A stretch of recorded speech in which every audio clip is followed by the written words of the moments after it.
السلام علیکم ورحمۃ اللہ وبرکاتہ۔ کیسے ہیں آپ؟ امید ہے کہ آپ سب خیریت سے ہوں گے، ایمان اور صحت کی بہترین حالت میں ہوں گے۔ نحمدہ ونصلی علی رسولہ الکریم، اما بعد، اعوذ باللہ من الشیطان الرجیم، بسم اللہ الرحمن الرحیم۔ رب اشرح لی صدری ویسر لی امری واحلل عقدۃ من لسانی یفقہوا قولی۔ رب زدنی علما، رب زدنی علما، رب زدنی علما، آمین یا رب العالمین۔ بسم اللہ الرحمن الرحیم۔ یا ایہا الذین آمنوا، اے لوگو جو ایمان لائے ہو، کونو، ہو جاؤ، قوامین، قائم رہنے والے، بالقسط، ساتھ انصاف کے، شہداء، گواہی دینے والے، للہ، اللہ کے لیے، ولو، اور اگرچہ، علی، اوپر ہو یا خلاف ہو، انفسکم، تمہارے نفسوں کے، او، یا، الوالدین، والدین کے، والاقربون، اور قرابت داروں کے، ان، اگر، یکن،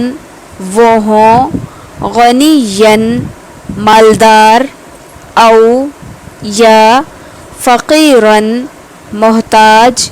فاللہ، تو اللہ، اولی، سرپرست ہے، بہما، ان دونوں کا،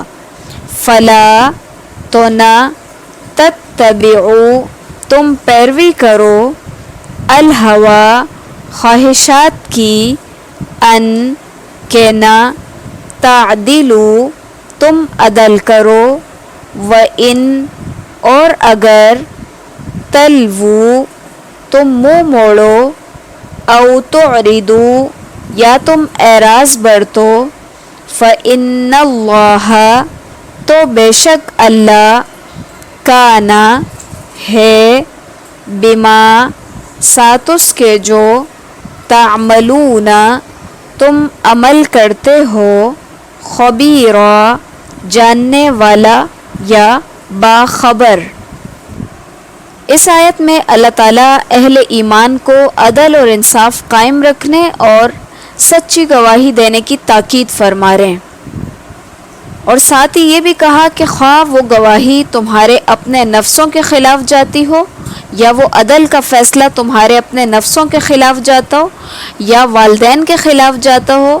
یا رشتہ داروں کے خلاف جاتا ہو، یعنی کسی کو بھی کوئی بھی نقصان پہنچے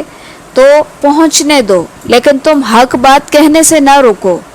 پھر یہاں پہ یہ بھی کہا گیا کہ خواہ وہ مالدار ہوں یا وہ محتاج ہوں،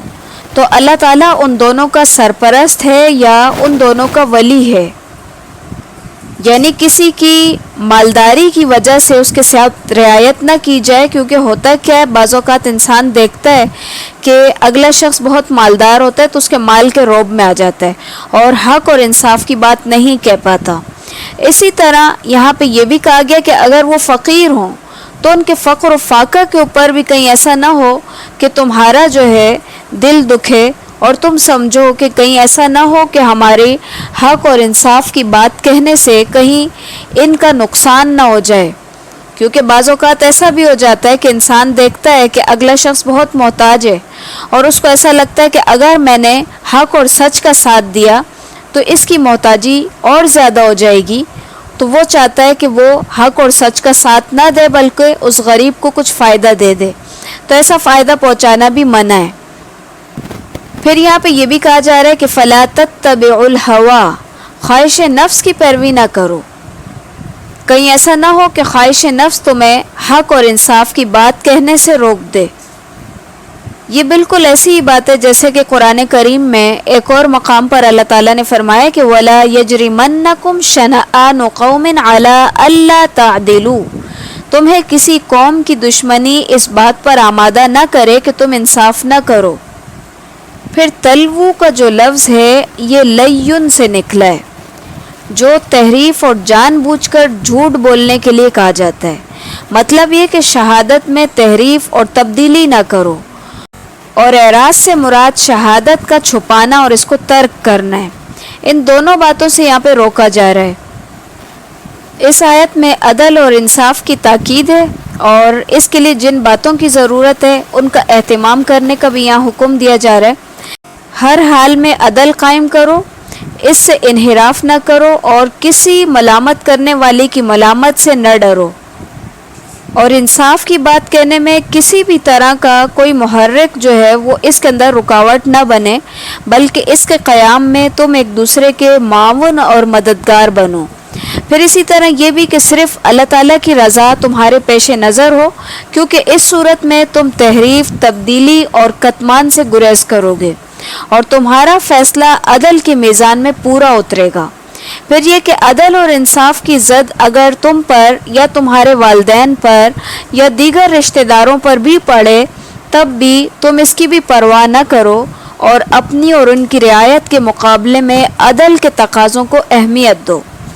کسی مالدار کو اس کی مالداری کی وجہ سے رعایت نہ دو، اور کسی تنگ دست کے فقر سے خوف مت کھاؤ، کیونکہ وہی جانتا ہے کہ ان دونوں کی بہتری کس میں۔ فیصلے میں خواہش نفس، عصبت اور دشمنی آڑے نہیں آنے چاہیے، بلکہ ان سب کو نظر انداز کر کے بے لاگ عدل کرو۔ عدل کا یہ اہتمام جس معاشرے میں بھی ہوگا، وہاں امن و سکون اور اللہ تعالیٰ کی طرف سے رحمتوں اور برکتوں کا نزول ہوگا۔ صحابہ کرام رضی اللہ تعالیٰ عنہ اس نقطے کو بہت اچھی طرح سے سمجھ گئے تھے۔ چنانچہ عبداللہ بن رواحہ کی متعلق آتا ہے کہ رسول صلی اللہ علیہ وسلم نے انہیں خیبر کے یہودیوں کے پاس بھیجا کہ وہ وہاں کے پھلوں اور فصلوں کا تخمینہ لگا کر آئیں۔ یہودیوں نے انہیں رشوت کی پیشکش کی تاکہ وہ کچھ نرمی سے کام لیں۔ انہوں نے فرمایا، اللہ کی قسم، میں اس کی طرف سے نمائندہ بن کر آیا ہوں جو دنیا میں مجھے سب سے زیادہ محبوب ہے، اور تم میرے نزدیک بندروں اور خنزیروں سے زیادہ ناپسندیدہ ہو، لیکن اپنے محبوب کی محبت اور تمہاری دشمنی مجھے اس بات پر آمادہ نہیں کر سکتی کہ میں تمہارے معاملے میں انصاف نہ کروں۔ یہ سن کر انہوں نے کہا، اسی عدل کی وجہ سے آسمان اور زمین کا یہ نظام قائم ہے۔ پھر مزید فرمایا، یا ایھا الذین آمنو، اے لوگو جو ایمان لائے ہو، آمنو ایمان لاؤ، باللہ ساتھ اللہ کے، ورسولہ اور اس کے رسول کے، والکتابی اور کتاب کے، الذی وہ جو، نزل اس نے نازل کی، علی اوپر، رسولہ اپنے رسول کے، والکتابی اور کتاب، الذی وہ جو، انزل اس نے نازل کی، من قبل اس سے پہلے، ومن اور جو کوئی، یکفر کفر کرے گا، باللہ ساتھ اللہ کے، وملائکتہ اور اس کے فرشتوں کے،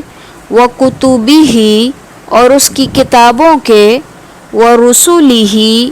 اور اس کے رسولوں کے، والیوم الآخر اور یوم آخرت کے، فقد تو تحقیق، ضل وہ بھٹک گیا، ضلالا بھٹکنا، بعیدا دور کا۔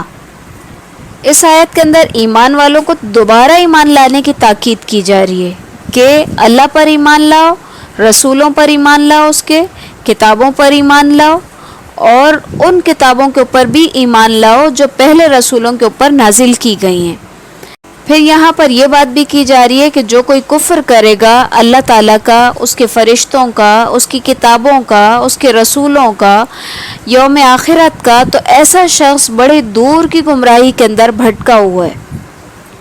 پھر مزید فرمایا، ان الذین آمنوا بے شک وہ لوگ جو ایمان لائے، ثم پھر، کفروا انہوں نے کفر کیا، ثم پھر، آمنوا وہ ایمان لائے، ثم پھر کفرو انہوں نے کفر کیا، ثم پھر ازدادو وہ بڑھتے چلے گئے، کفرن کفر میں، لم نہیں، یکن اللہ ہے اللہ، لیغفر کہ معاف کر دے، لہم ان کو، ولا اور نہ، لیہدیہم رہنمائی کرے ان کی، سبیلا راستے کی طرف۔ بعض مفسرین نے اس سے مراد یہودی لیے ہیں۔ یہود موسیٰ علیہ السلام پر ایمان لائے لیکن عزیر علیہ السلام کا انکار کیا، پھر عزیر علیہ السلام پر ایمان لائے تو عیسیٰ علیہ السلام کا انکار کیا، پھر کفر میں مزید بڑھتے چلے گئے، حتیٰ کہ محمد صلی اللہ علیہ وسلم کی نبوت کا بھی انکار کیا، اور بعض نے اس سے مراد منافقین لیے۔ چونکہ مقصد ان کا مسلمانوں کو نقصان پہنچانا تھا، اس لیے وہ بار بار اپنی مسلمانی کا ڈھونگرا چاہتے تھے، اور بالآخر کفر و دلالت میں اتنے بڑھتے چلے گئے کہ ان کی ہدایت کی جو امید تھی وہ بالکل ختم ہو گئی، یہاں تک کہ اللہ تعالیٰ نے فرمایا کہ یہ دلوں کے بیمار لوگ ہیں، اور ان کے دلوں کی جو بیماری ہے وہ دن بدن بڑھتی جا رہی ہے، یعنی اب وہ ہدایت سے بالکل محروم ہو کے رہ گئے۔ اور اگلی آیت سے بھی یہی پتہ چل رہا ہے کہ یہ آیت منافقین کے بارے میں، کیونکہ فرمایا کہ بشر المنافقین خوشخبری دے دو منافقوں کو، بِأَنَّ لَهُمْ بے شک ان کے لیے، عذاباً عذاب ہے، علیما دردناک۔ اب اس آیت کے اندر جو ہے منافقین کو خوشخبری دی جا رہی ہے دردناک عذاب کی۔ خوشخبری اور عذاب یہ کیسی بات ہے؟ یہ بالکل ایسی بات ہے جیسے کہ بعض اوقات آپ کسی کو کہتے ہیں کہ یہ کام نہ کرو، لیکن وہ آپ کے کہنے کے باوجود، آپ کے منع کرنے کے باوجود وہ کام کرتا ہے، تو جب اس کو نقصان پہنچتا ہے تو آپ کیا کہتے ہیں؟ مزہ آیا اور کرو۔ تو یہ بالکل اسی طرح کی بات ہے کہ یہاں پہ منافقین کو بارہا ایمان کی دعوت دی گئی اور ان کو کفر و شرک سے باز رکھنے کی کوششیں کی گئی، لیکن اس کے باوجود بھی جب وہ اپنے کفر و شرک کے اوپر اڑے رہے اور مسلمانوں کو دھوکہ دیتے رہے اپنے خیال میں، تو آخر کار ان سے یہی کہا گیا کہ اب تمہارے لیے دردناک عذاب کی خوشخبری ہے، اب مزے چکھو۔ پھر فرمایا کہ الذین وہ لوگ، یتخذون جو بناتے ہیں، الکافرین کافروں کو، اولیاء دوست،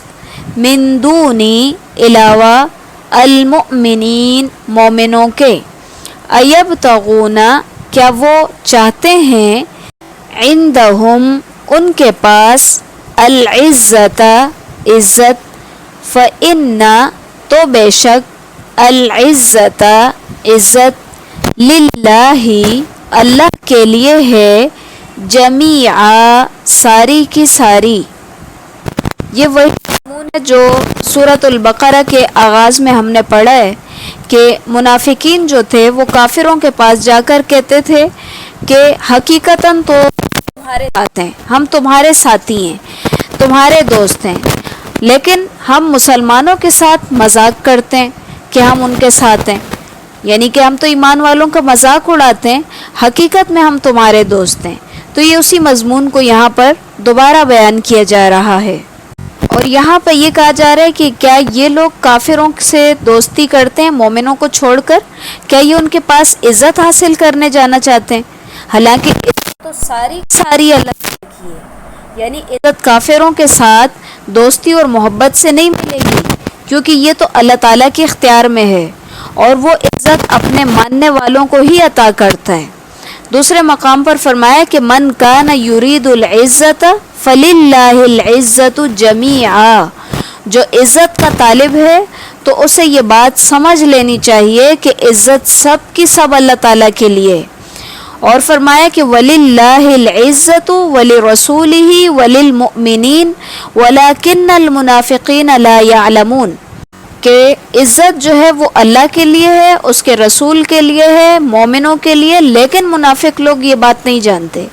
یعنی وہ نفاق کے ذریعے سے اور کافروں سے دوستی کے ذریعے سے عزت حاصل کرنا چاہتے ہیں، حالانکہ یہ طریقہ کار ذلت اور خواری کا ہے، یہ عزت کا طریقہ نہیں ہے۔ اسی کے ساتھ ہمارے آج کے لیسن کا اختتام ہے۔ سبحانک اللہم و بحمدک نشہد ان لا الہ الا انت نستغفرک و نتوب الیک۔ السلام علیکم ورحمۃ اللہ وبرکاتہ۔